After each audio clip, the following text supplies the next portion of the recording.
Amity Silks, Kanchipuram Saree Store, now in Vijayawada. Exclusive Pattu Sarees, Salwas and Lehengas.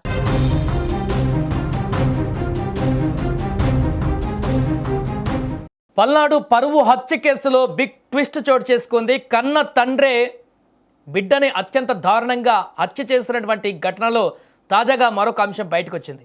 Traffic నా కనుసన్నలో నడవాలి, తప్పు చేస్తే తాట తీస్తా, నన్ను చూస్తే రోడ్డు మీద ఎవరైనా సరే పారిపోవాలి అంటూ సిఐ గారు పేల్చేసినటువంటి డైలాగులకు స్టేషన్లో ఇమాజినరీ విజువల్స్ పడ్డాయి. మొదట్లో ఆయన హంగామా చూసి రోడ్డు మీద బండి తీయాలంటేనే జనాలు భయపడ్డారు.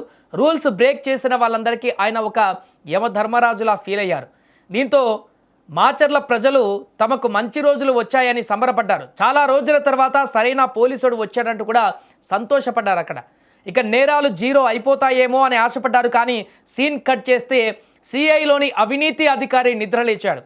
అవినీతి ఆరోపణలు, విధుల పట్ల నిర్లక్ష్యత, ఫిర్యాదు చేయడానికి వచ్చిన వారిని భయపెట్టడం, ఇలాంటివి ఒకటా రెండా? ఆయనపై లేని ఆరోపణలు లేవు, వేయని నిందలు కూడా లేవు. కానీ ఎలాంటి వారైనా కూడా పాపం పండిన రోజు శిక్ష అనుభవించాల్సిందే అంటారు కదా. అదే టైం మాచర్ల సిఐకి వచ్చేసింది. చౌడేశ్వరి హత్య కేసులో ఆరోపణలు ఎదుర్కోవడంతో ఇప్పుడు వేటుపడింది. సిఐ వెంకటరమణను సస్పెండ్ చేస్తూ జిల్లా ఎస్పీ ఉత్తర్వులు కూడా జారీ చేశారు. పల్నాడు జిల్లా మాచర్లలో గత నెల మార్చి 18న పరువు హత్య కేసు జిల్లా వ్యాప్తంగా సంచలనంగా మారింది. అయితే ఈ కేసులో మొదట బాధితురాలు చౌడేశ్వరి ఆత్మహత్య చేసుకుందని భావించి పోస్టుమార్టం రిపోర్ట్లో కీలక విషయాలు కూడా వెలుగు చూశాయి. ఆ తర్వాత దీంతో చౌడేశ్వరిది ఆత్మహత్య కాదు, హత్యేనంటూ పోలీసులు తేల్చేశారు.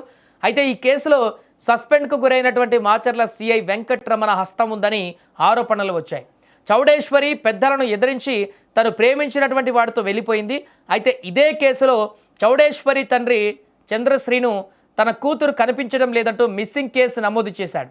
అయితే ఈ కేసులో జోక్యం చేసుకున్న సిఐ వెంకటరమణ చంద్రశ్రీనుతో భారీ డీల్ మాట్లాడుకున్నాడు. నీ కూతురు ఎక్కడ ఉన్నా తీసుకొచ్చి ఇస్తానంటూ భారీ మొత్తంలో వసూలు చేశారు. ఇదే విషయాన్ని పోలీసులు కస్టడీలో ఉన్నటువంటి చౌడేశ్వరి తండ్రి చంద్రశ్రీను కూడా ఒప్పుకున్నట్లుగా తెలుస్తుంది. అయితే అనుకున్నట్లుగానే చౌడేశ్వరిని బలవంతంగా తండ్రికి అప్పగించాడు సిఐ. ఇక కూతుర్ని ఇంటికి తీసుకువెళ్ళిన దగ్గర నుంచి చంద్రశ్రీను ఆమెను టార్చర్ చేయడం మొదలుపెట్టాడు. తమను కాదని ఇంటి నుంచి వెళ్ళిపోయి తమ పరువు తీసావంటూ విపరీతంగా కొట్టేవాడు. అందులో భాగంగానే చౌడేశ్వరి హత్య చేశాడు. అయితే ఆ హత్యను ఆత్మహత్యగా సిఐ సహకారంతో చిత్రీకరించేటువంటి ప్రయత్నం చేసిన పోస్టుమార్టం రిపోర్ట్లో నిజం తేలడంతో చౌడేశ్వరి తండ్రితో పాటు సిఐ బండారం బయటపడింది.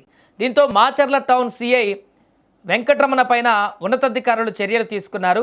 ఇక సంచలనం సృష్టించినటువంటి చౌడమ్మ పరువు హత్య కేసు విచారణలో నిర్లక్ష్యంగా వ్యవహరించడంతో పాటు కేసును తప్పుదోవ పట్టించే ప్రయత్నం చేశారన్న తీవ్ర ఆరోపణల నేపథ్యంలో జిల్లా ఎస్పీ కృష్ణారావు ఆయనపైన చర్యలు తీసుకుంటున్నట్లుగా తెలుస్తుంది. ఈ నేపథ్యంలోనే తాజాగా సస్పెండ్ చేస్తూ ఉత్తర్వులు కూడా జారీ చేశారు. దీంతో ఈ కేసులో ఊహించని పరిణామం బయటకు వచ్చింది. ఇప్పటివరకు కన్న కూతురుని అత్యంత దారుణంగా హత్య చేసినటువంటి తండ్రి గురించే మాట్లాడుకున్నాం. కానీ ఆ తండ్రి వెనుక సహకారం చేసినటువంటి యొక్క సిఐ ఉన్నటువంటి విషయం కూడా ఆలస్యంగా వెలుగులోకి రావడం జరిగింది. పూర్తి విచారణ తర్వాత అతన్ని సస్పెండ్ చేస్తూ ఇప్పుడు ఎస్పీ ఉత్తర్వులు జారీ చేశారు. ఇక దీనికి సంబంధించి ఇంకా దర్యాప్తును వేగవంతంగా కొనసాగిస్తున్నారు.